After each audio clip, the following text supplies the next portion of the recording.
Hello, you're watching The Ideas Factory. I'm Naghma. Joining me is Professor Pant. You're watching Ideas Factory at the ORF platform, and a lot has been happening in the world, especially in our neighborhood. In Pakistan, there's been a political turmoil probably like never before, though Pakistan's political waters have never particularly been calm. But the recent events have the political waters have been really choppy, and probably Imran Khan has been facing the most difficult time in his political career. So we will look at Pakistan, what's happening there, what does it mean for Pakistan's politics, what does it mean for Imran Khan as a politician, what does it mean for India. All that we will be looking at as the events change at a very fast pace. But along with that, Russia and Ukraine, amidst all the peace talks that took place there, we do not really see something very tangible emerging. The invasion is continuing, the bombardments are happening, but in the middle of all this, India has seen a series of a flurry of high level visits. With the Russian Foreign Minister Lavrov coming in here, with the Chinese Minister Wang Yi coming in here, we will look at that. What does it really mean for India-Russia relationship, India-Russia-China triangle? What does it mean for India's own policy towards the West, and particularly the US? A very warm welcome to you, Harsh. Let's start by looking at what in the perspective of the Ukraine war, when there has been talk of a new world order emerging, sometimes it seems that Russian invasion of Ukraine has actually in a way expedited that. When we saw Lavrov's visit here, and Lavrov pushed for a more active Russia, India, China cooperation, and also talked about developing this triangle more effectively. He talks of more equity in the international relations.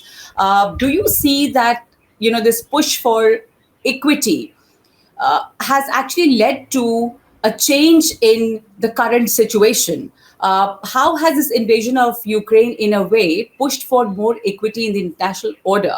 Now that we see that Russia, China and India look more aligned, especially India and China have stood for Russia as far as the Ukraine problem is concerned. Yes, thanks, Naghma. I think this has been an important, of course, an inflection point in the way perhaps historians would look back at history. And in fact, we have been talking about inflection points quite often in the last 2 years. COVID itself was an inflection point, but I think what this crisis has done is it has underscored the real challenge in the international environment in terms of the binaries that have been created, and the binaries that are often unsustainable. For example, this idea of democracies versus authoritarian systems. This is something that perhaps will have long-term implications for the way the world is structured and the way perhaps India tries to find its own way.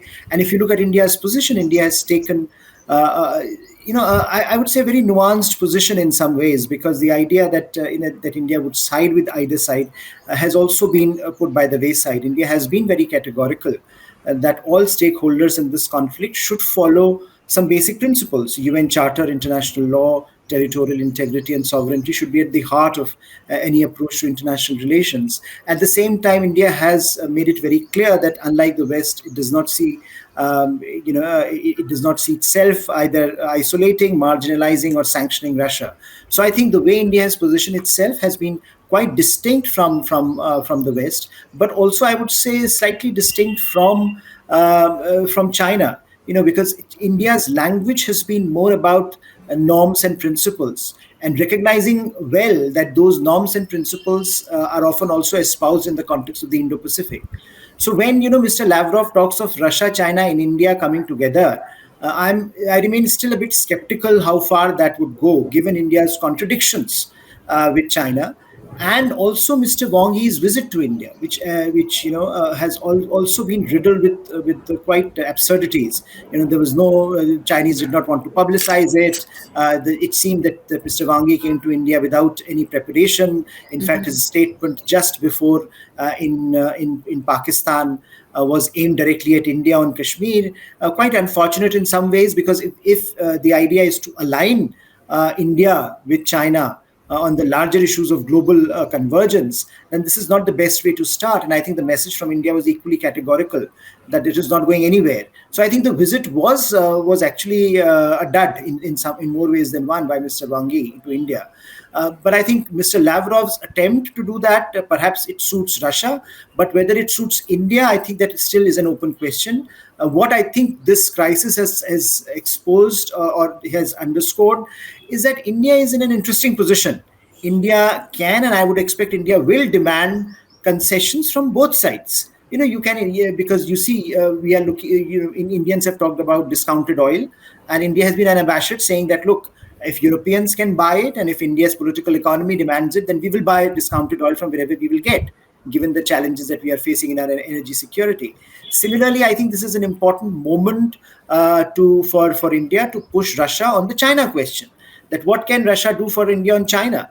I mean, it's not entirely evident to me that enough has been done by Russia on China, and that China has been asked to look at the border issue much more carefully. Similarly, on the question of the West, when the West talks about reducing dependence on Russia, I think the question that India should pose and is posing is what can the West do for us? Whether in terms of defense co-production, co-development, transfer of technology, and also in terms of energy security. After all, our energy requirements from Russia are quite meager compared to what the Europeans have. So I think broadly we are still living in this state where India is in a unique position of being wooed by all sides, and also of demanding certain concessions from its interlocutors, which I think are Yeah. going to play an important role in the way this conflict evolves. So very interesting times for India, and India.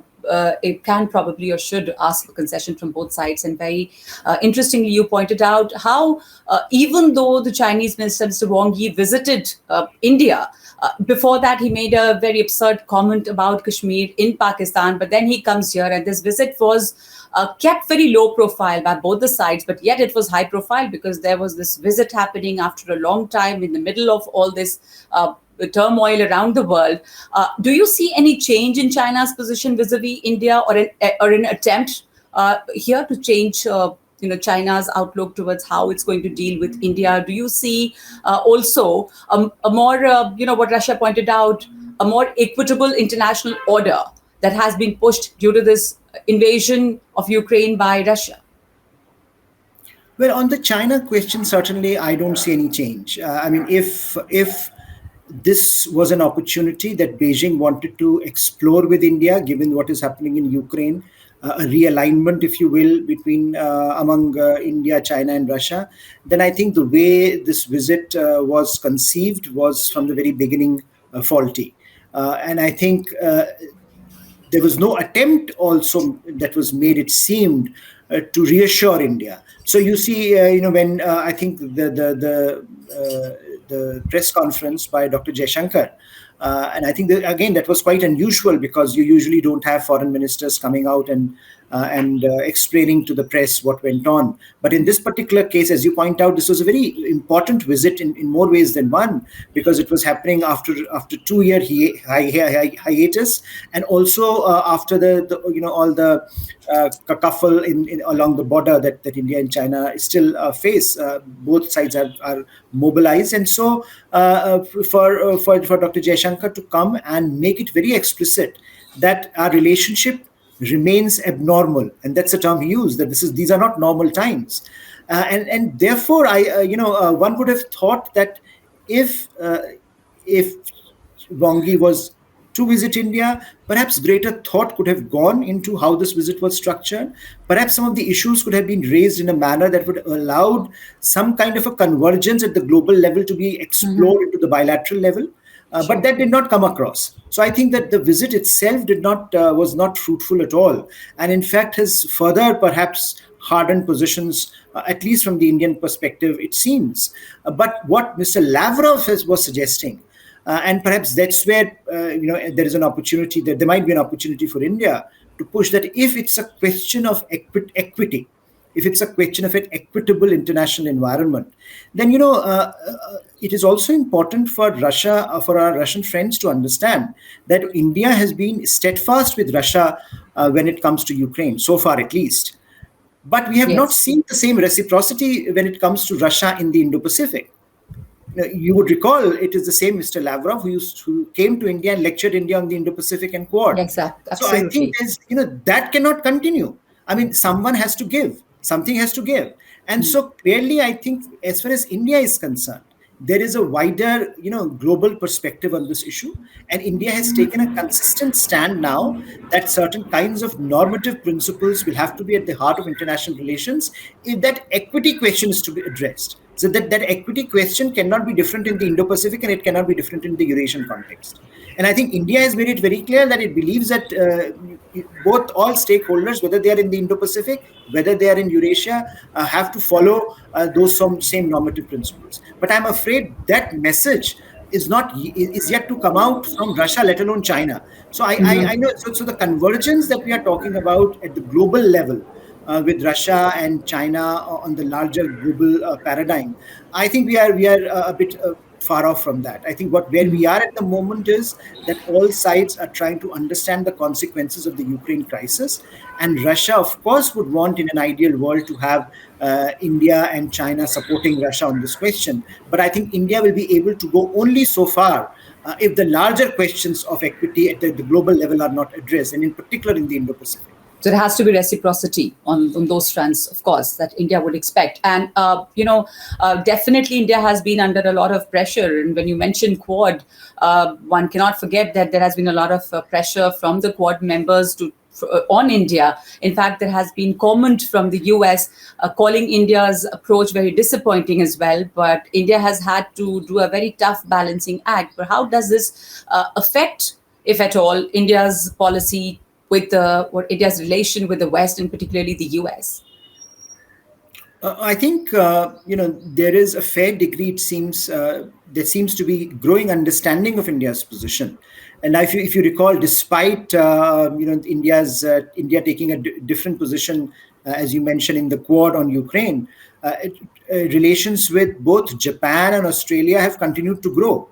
In the last few weeks, we have seen Japanese Prime Minister in India. We have seen India signing a free trade agreement, an early harvest free trade agreement with Australia. A big deal, as Prime Minister Modi has put it. It's a big watershed moment in India's evolution as a global economic actor. So I think the fact that there is still trust between India and Japan, India and Australia, and I would say even India and the US, despite some comments of disappointment. And I think one of the more unfortunate comments public comment has been by the US Deputy NSA who was here in India, who talked of consequences, but by and large, you see that there is an acceptance of the logic of what India is trying to do here.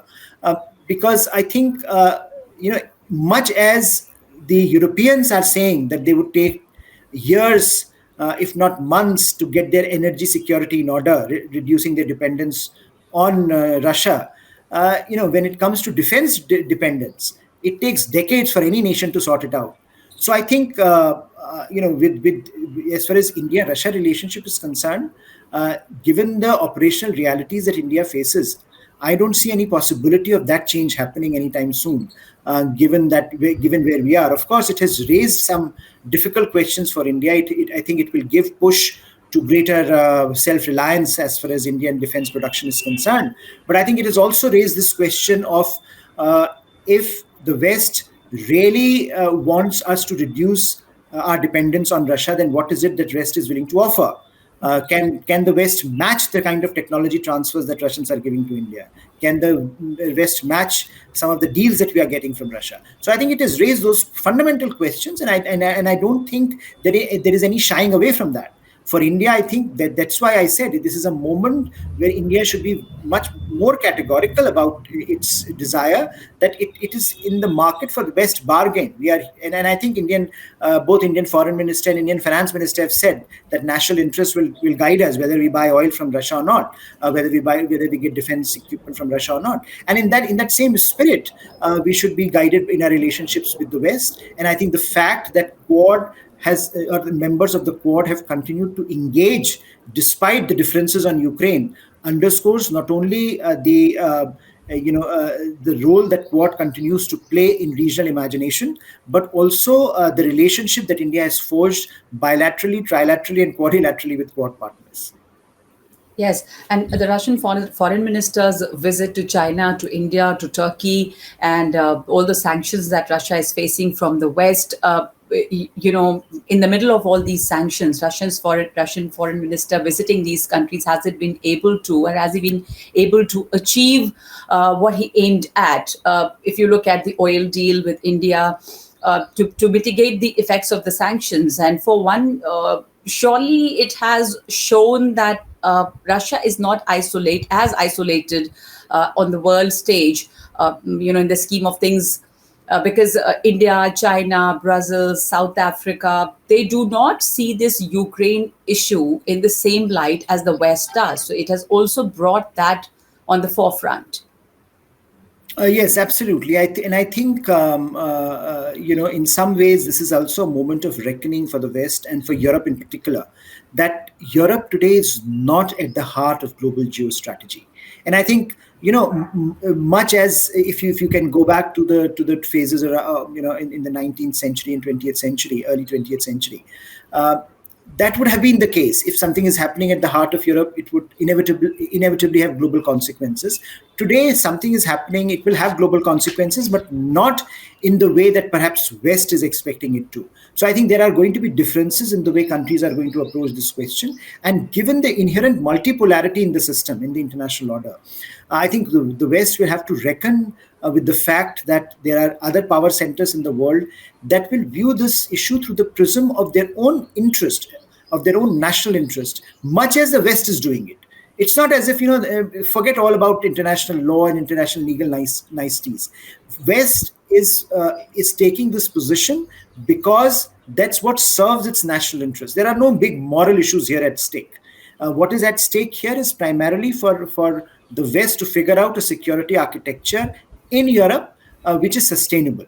And so what is happening between Ukraine and Russia is much bigger in that sense. It is about the future of European security architecture. In the West and Western Europe and the transatlantic powers are finding it difficult to respond to this in a manner that would yield them sustainable results. But that is for them to decide. In more ways than one, this for other powers, this is about other realities. So for India, for example, this is about its relationship with Russia. This is about what happens in the Indo-Pacific, what lessons with this crisis will yield for various powers in the Indo-Pacific, what happens to the China-Russia equation. There are bigger questions here at stake for India, for other countries. And so they will respond to it based on their own priorities, their own assessment of this unfolding reality. And what this crisis therefore has done, as you rightly point out, is to make it very clear that most countries are going to deal with Russia or not deal with Russia depending on their own matrix of national interest. West will not decide and should not decide how those countries deal with Russia. And I think that is becoming quite apparent with each passing day. As you point out, Russian foreign minister have been trying to galvanize the support that he can. Whatever support he has been able to galvanize, that is reflective of what other countries feel about this crisis and about the importance of their ties with Russia. It is not dependent on what Europe feels or does not feel about this crisis. Absolutely, it's becoming more and more evident that the West cannot decide how the countries deal with other countries. They will do it as per their own national interests. Harsh, before we end this conversation, I want you to quickly comment and you analyze the political situation in our neighborhood, which is particularly disturbing and in turmoil during these last couple of weeks, actually, but the last couple of days have been very, very dramatic, and events have been there have been dramatic turn of events. The Imran Khan government has been fighting for survival. Every last moment effort has been made for the government to survive. But he's already lost the majority here. It's very interesting that the army has been saying for a change it's neutral. What does that really mean and indicate as far as army's role in Pakistan is concerned? And if you look at Pakistan's political situation right now, whether the Imran Khan government stays or is kicked out, what has changed in Pakistan's political situation with the way things have unfolded there? And of course, whatever the changes take place, how will it affect the situation here vis-a-vis relation with India, or if we look at Afghanistan? I think dramatic developments in Pakistan, Naghma, as you rightly point out, and I would also add dramatic developments in Sri Lanka. Yes. I think it's quite. Quite serious in more ways than one, when you have political systems under turmoil as they are at the moment in both two very important neighbors.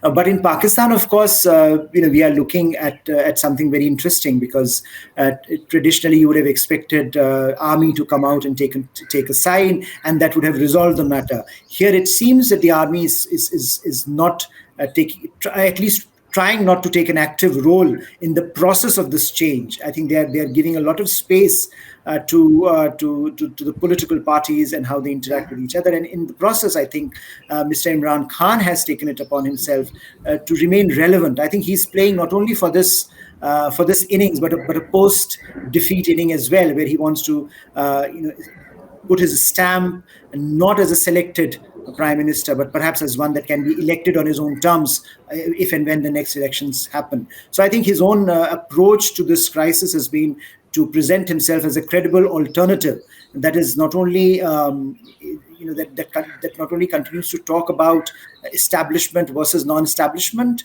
in Pakistani politics, but also talks about conspiracies to be removed, and how he can be more independent, how Pakistan can be more independent under his leadership. So I think he's in some ways emerging as a populist leader, trying to tap directly into people's into Pakistani perception of him as a leader who is now perhaps more credible than he was in 2018 when he came to power in electoral terms. And it will be interesting to see what happens as and when elections happen, and the kind of mandate he's able to get once again. But as we know, the underlying realities in Pakistan are often very difficult to comprehend from afar, given the role that army and the intelligence community plays in shaping the battlefield of electoral possibilities. So I think at the moment, certainly he's fighting for his life, and one doesn't know when political life, and one doesn't know when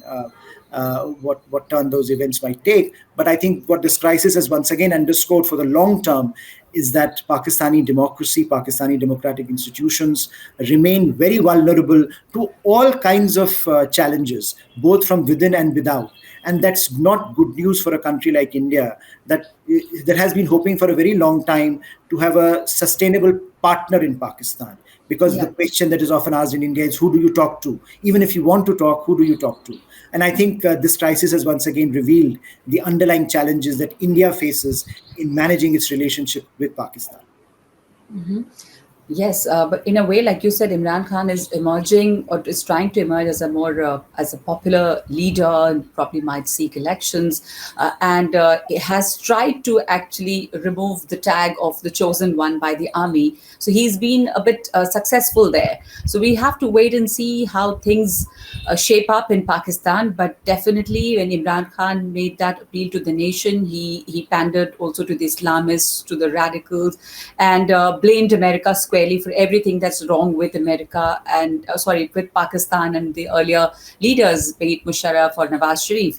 So we will keep a very close watch on the turn of events in Pakistan. Thank you so much for that analysis, Harsh. That's it from us on this episode of the Ideas Factory.